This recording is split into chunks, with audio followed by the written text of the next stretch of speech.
आंतरराष्ट्रीय योग दिनाच्या अनुषंगाने योगासन sports association, art of living परिवार, पतंजली योग समिती, आमगाव स्काउट ग्रुप, वरिष्ठ अनुभाग अभियंता, ईगल किक बॉक्सिंग अकॅडमी आणि श्री सिद्ध संकटमोचन हनुमान मंदिर, वसंतनगर आमगाव यांच्या सहकार्यानं आदर्श विद्यालय आमगाव इथं सकाळी 6:30 वाजता योग दिन कार्यक्रमाचं आयोजन करण्यात आलं होतं।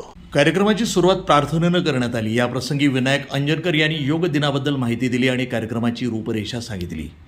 दिनेश शेंडे, परमेश्वर बोपसे यांनी या प्रसंगी आसन, प्राणायाम आदींचं प्रात्यक्षिक करून दाखवलं आणि उपस्थित योगप्रेमींनी त्यांच्या मार्गदर्शनामध्ये आसन आणि प्राणायाम केलं।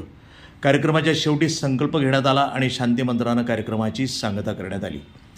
योग दिनाच्या यशस्वीतेसाठी योग असोसिएशनचे अध्यक्ष सुरेश कोसरकर, पतंजली परिवारचे शरद फोंडे, आमगाव स्काउट ग्रुप रेल्वेचे बबलू उंदीरवाडे, रेल्वे सेक्शन अभियंता Anant Gupta, eagle kick boxing अकॅडमीचे चावके सर, श्री सिद्ध संकटमोचन हनुमान मंदिरचे दिनेश चिंचाळकर, आदर्श विद्यालयाचे ललित पटले, मनोज सोमवंशी आदींनी सहकार्य केलं। आभार प्रदर्शन जमलाल बोरकर यांनी केलं। या प्रसंगी नगरातील योगप्रेमी बंधू भगिनी उपस्थित होते।